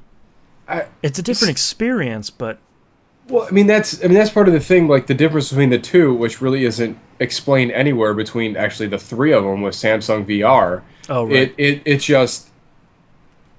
It seems like the Vive technology makes the most sense. Mm-hmm. That you're still aware of your surroundings and having the 4 lighthouse things, which this is completely speculative. This comment is, I think that's blanketing your room in infrared markers so it can track you as a person. Yeah, it's like 3D Connect. Right, and that's exactly what I was alluding to. Yeah.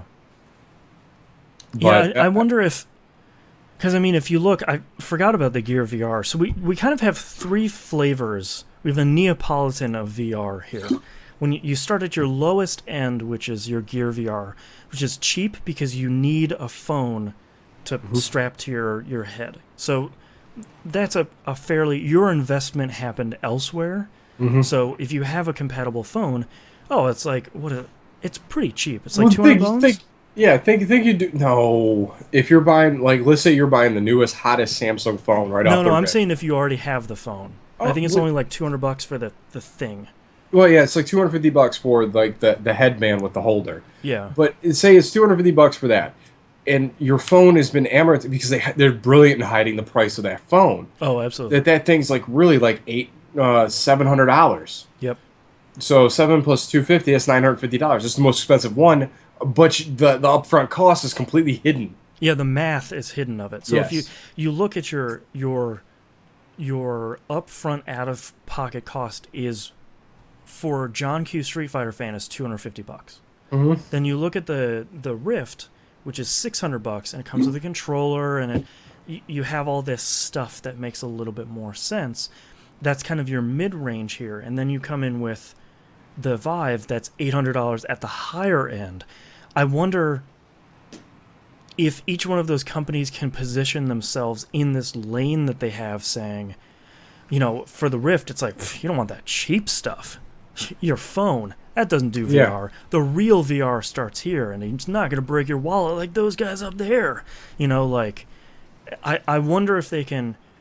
I feel like that's going to be the battle of 2016. Clearly, it's going to be VR already, but it's going to be this marketing battle of, one, you need this thing, and here's why. And then two, you need our thing, and here's why. So, Yeah, see right there. There's another downfall. It'll kill your battery. yeah, because you're putting a phone which already doesn't have great battery life just out of hand, and then you're having it do gaming, which kills it even more, and then doing all this other stuff. Yeah.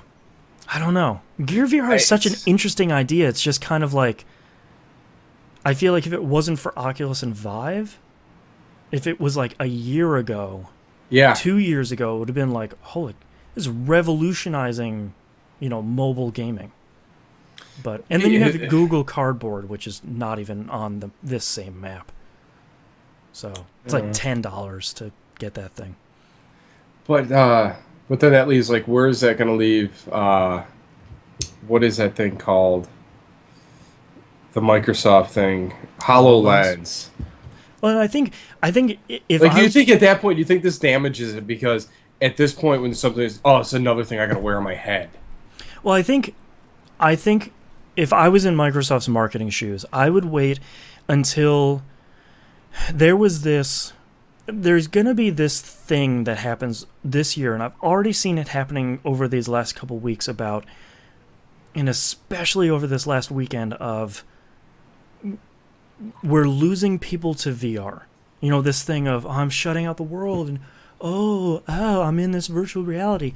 I think when that hits a fevered pitch, Microsoft lands and says, you don't have to have this thing strapped on your head. You don't have to lose. You don't have to lose your husband to the big game over there, and he's over there like, yeah, woo, throwing the ball. You know, Whoa, yeah, swish. exactly. Oh, 3-pointer. Um, He's on fire. yeah, I'm on fire. Um, I think when that reaches a fever pitch, Microsoft goes and says, this isn't replacing. AR doesn't replace your reality. It's just augmenting it. Like, you're still with your family. You're still in your living room. You're still watching the big game with your friends. You just have more stuff, and you're not locked out. I think Badger in chat says the Yes. small range of view will kill HoloLens. That's the one thing they have to either market the Yep. hell around or sort it out before it comes out and expand that view. No, field if of that view. thing has to hit 100 minimum 160 degree. Yeah. It has to be It- like putting on my glasses and saying, Yes. I can see almost all of it. Some of my peripheral is a little. Yeah, because it would be the little same fuzzy. thing like having your glasses on your eyes versus having them 3 inches in front of you. It doesn't help. No. So AR, I think Microsoft and AR, they have the technology. They just need to keep working on it, and they can get to a point where if there's enough backlash against VR, they can just hop right in and be like, well, look at these things. You can Yeah. still love your family. Yay. I don't know. I don't know, That's man. the I thing just think that augmented reality that's just cool. It just looks so cool. It just if because instead of having your face like locked, if it just had that just little bit of eye wander that you Mm-hmm. could still even if it and just like had like moving around if it had stuff. if even it had supplementary panes, Sure. like if you looked at the like had three panes, like the ones in front of you. I don't know, but just like that 2.5 inch screen Put just something doesn't. on like Jordy. Just have Yeah, it wrapping around your face. It how just seems great would that be? I just sold more units, Microsoft. That's what we Yeah, I do. don't. This is We, the we we need the Microsoft LaForge. perfect. Let's do it. Microsoft, we're ready to hire. I don't know, but that's what's going to be so cool about 2016 is this VR fight that kind of has AR waiting in the wings for the technology or the marketing or the interest to get big enough. Microsoft, again, like the Surface and like the Xbox and the Xbox 360, they have money. They do not Yes. care how much they lose because once they get that foothold that they think they can get, which they think they could get it when they showed it off. Once they hit that, it's pure profit at that point. Yep. They just need to get there. Well, and that's the thing. Like, I don't know. Are you considering picking up any one of these? I'm not really interested in VR. Just academically. No, and I know, since I work in the industry, we'll probably get some of the headsets in at some point. So you will have hands on it. Yeah, I can probably try it out at work because So we have these huge, like $3,000 gaming rigs that we can try this stuff out on. So I'll have, the optimal experience for testing this stuff out. But if it was me spending my own money out of my own pocket, I don't think there'd be any way. yeah. Well, all right. So here's where I am. Since I am very satisfied with my HTC purchase of the M8, which is a 2-year-old phone now that it still runs awesome. Yeah. Like it's I'm probably gonna try out the whatchamacallit, even if it's an $800 paperweight in my house. The Vive? Yes, the Vive. Yeah. Well, it Just seems like if you're just going to go because in, just in because for a of the penny, in for a brand. pound. Yeah. Like, why spend $600 without the two cool controllers when you can spend $200 more and get the whole room thing if you have a room to spare? You get the controllers, you get all this other stuff. It doesn't have Facebook money behind it, but it has Valve Right. money. And then here's the thing, like I literally just sold the like, you're gonna see this void over here. Yeah. I just sold a bed. I have the space that once You I have a shift room. everything around, this whole room is gonna be open. Yeah. So I'm really, really I hate that I do this. I get so excited. Yeah. Like and I wasn't and now I am and it just now because there's a tangible price figure for it. Yeah, now that you know, like, okay, I can afford that. Like, that's Yes. it's not $2,500 where it's like, no, I can't. I have a mortgage. Like, I can't afford this thing. Yeah, like where it's something where I know is a proven technology where I am okay dropping in the $3,000 range, like on a TV or my projector. Like that stuff is just because I know what that's capable of, and I Well, know and that's what an I'm investment. looking- That's Yeah. going to last for all of your media for 10 years. Oh you yeah, know. that I won't have to reinvest that for a Right. long time. Badger again in chat reminds us about Morpheus. I mean, that seems the thing that would be a natural fit for me because I'm already knee deep into the PS4 environment, but we haven't seen any games for that. No, We haven't seen anything for that other than there was like that robot fighting game at E3 or PSX or whatever it was. Games that I don't really care about. And The Witness isn't going to be VR on PS4. It's only going to be VR on PC. But I want experiences like that. Like, let me play Firewatch in VR. Let me play these adventure games in VR. I don't care about fighting robots online. I just had a funny thought come through my head. Yeah. Do you realize I've only actually no, I take it back. I have only bought one Sony product, and that's the Vita. You had a PSP?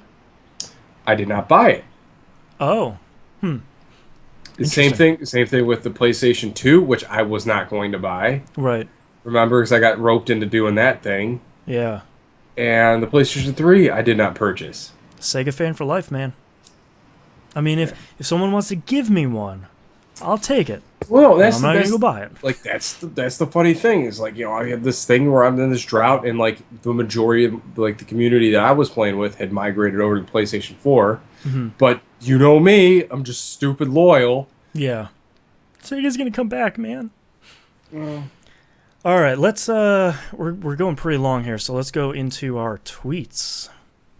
Moonpier writes in, I have a lot of paperwork and writing to do. Recommend me some good chill out / background music. Oh, Infected Mushroom. Infected Mushroom, get the second CD of The second CD of the trance side is unbelievable. I have this playlist at work of a whole bunch of like quieter movie soundtracks that I listen to a lot. I recommend the Social Network soundtrack. That one's really solid, and I actually listen to I feel the same thing. Yeah, just stretch out a little bit. I actually really like the Fez soundtrack and the 2 Fez remix soundtracks.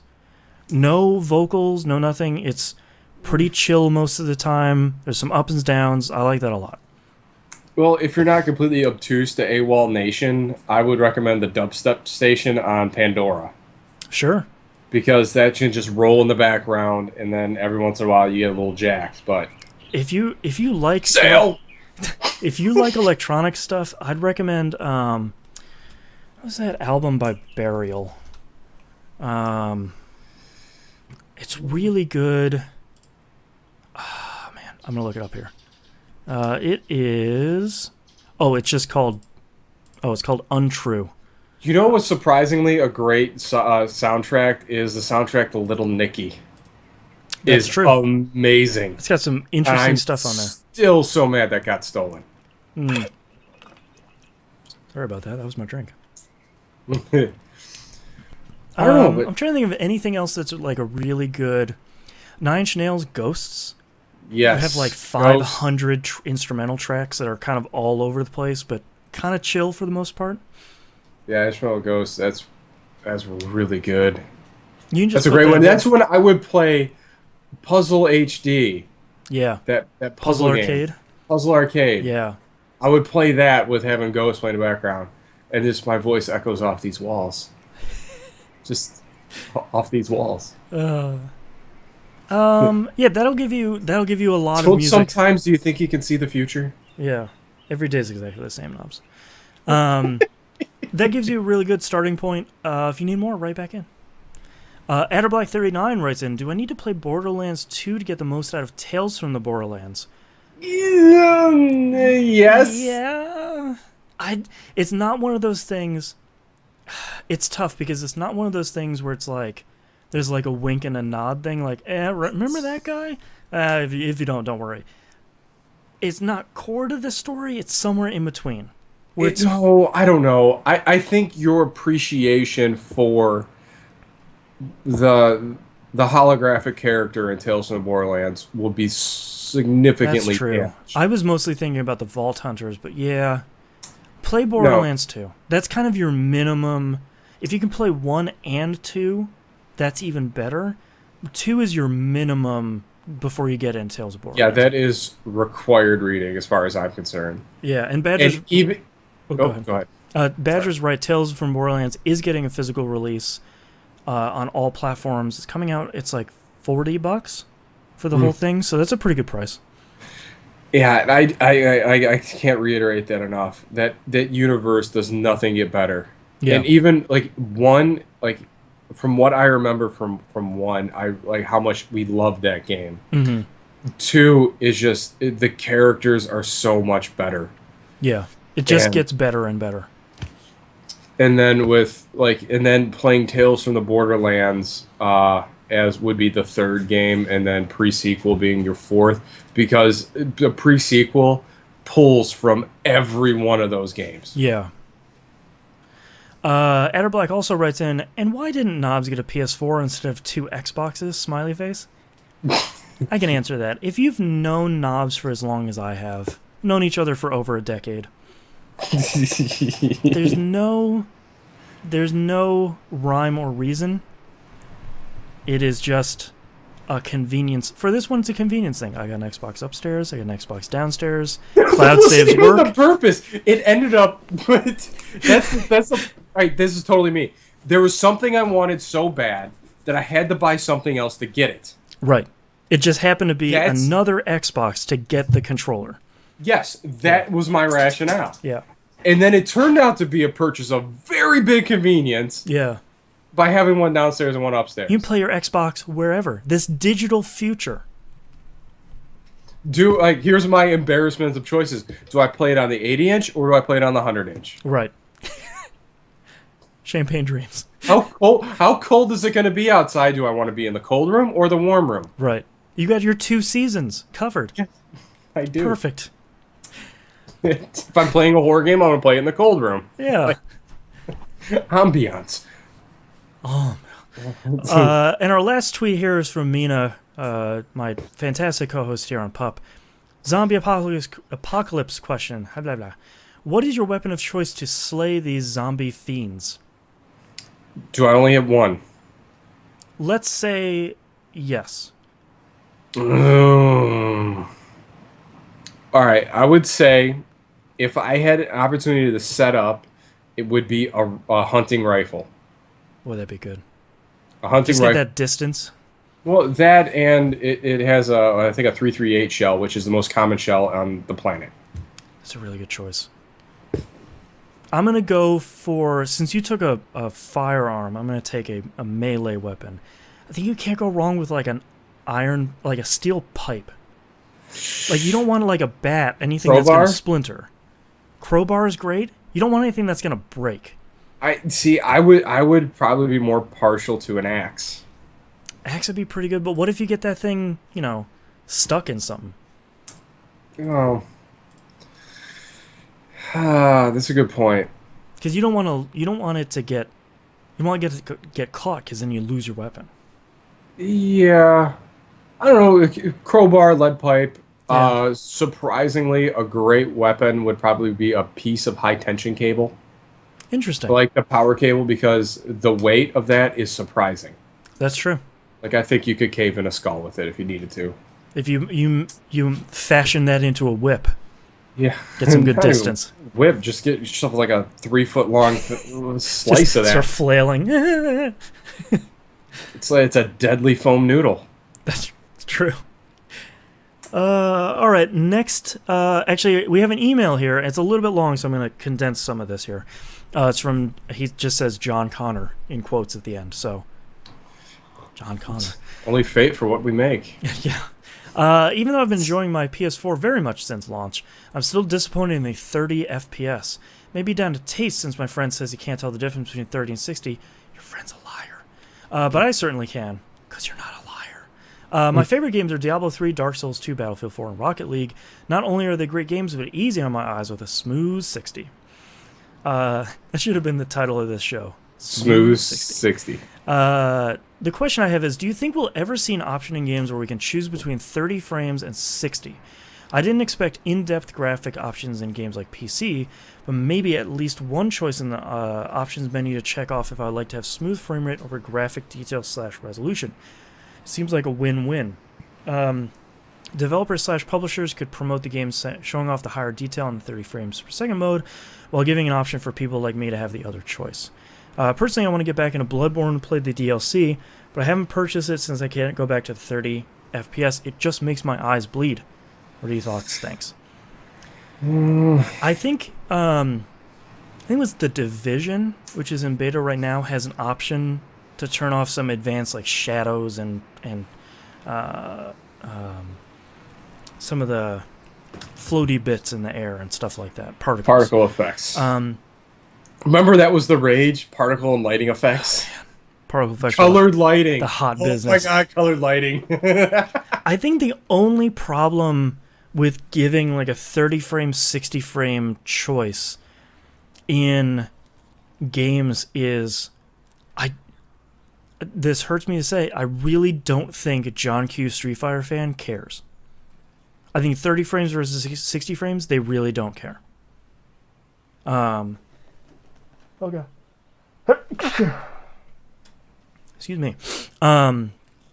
I think if you were to give them an option between 30 frames but it looks sick, or 60 frames but, I don't know, man, like details down a little bit more, what most developers and publishers are assuming is that people want the thing that looks the best.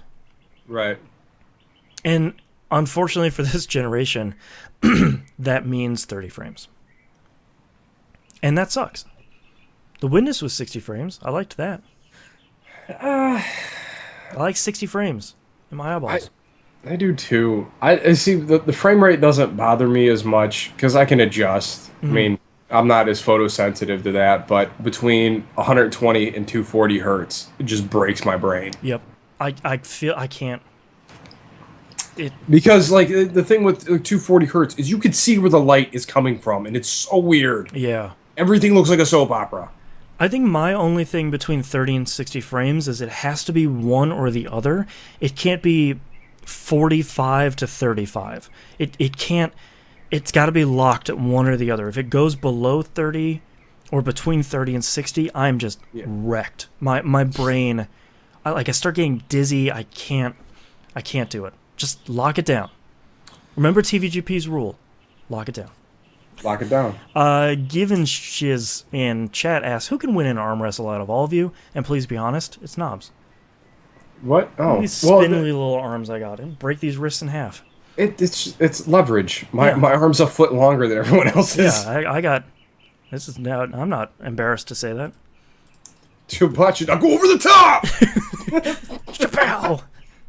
All right, thank you very much, everyone, for writing in. We got chewing on a max. We're going over the top. If you'd like to visit us, you can do so at tvgp.tv. Over the top! tvgpfans@gmail.com. Tweet us at tvgp. Everything else is on the right-hand side of the page. Don't forget to join the forums. Please mark yourselves on the map. Come join us for our week of game nights. That is Monday night, Battlefield 4 on the Xbox One, 10 p.m. EST. Tuesdays, Destiny night. Wednesdays, Rocket League. What's up, Samps? Excited. Thursday, Steam game night, and Friday through Sunday. Come find us online. Yep. I'll be playing Borderlands. Hop in. I need soldiers. Yeah. Also, don't forget to hop into our Discord chat. It's on the right-hand side of the page. It looks like a little controller on a white background. The Game Club game is going on this month. It is the game that I just lost in my mind, Max Payne 3. Max Payne 3. Yeah. So go check that out. And watch us live, twitch.tv/E1M1 Network. Watch the archives, youtube.com/thatvideogamepodcast. Thank you very much, everyone, for listening. We'll see you all next week. Laters. I'll take a picture of this kitten real quick. All right. He's so I need freaking cute. Pepperoni. What else should I add to this? Black olives and sausage. Okay. Go deep. All right. Black olives. Should I do... I have a choice. Sliced Italian sausage or lumped Italian sausage. I'm always a fan of lumped. I like those little... Like somebody has broken it off. Just for me. Okay. I'll take the chunks. Yeah. And did you say onions? Oh, no, I did not. You said black olives and Italian sausage. Yeah. And pepperoni. Sure, why not? Meat it up. Right. I like that this is going to be the outro for the show. This is the best thing in the world, Domino's app. It is. Like this is one thing, and I can order Domino's on my TV knobs. Yeah, I can do it from my watch if I really wanted to. Even better. Look at this future. I don't want a sandwich. All right, while you're doing that, I have 5 show titles here. I have one. Oh, go ahead. Assassins. Ash. Shins. That was pretty good. I have Battlefield 4, The Fun Zone. I got more K's than D's. I equipped this and I... I love it. That might have to be the one. If it makes Knobs laugh that hard. Beasts. What? The Hound. Stop yelling at me.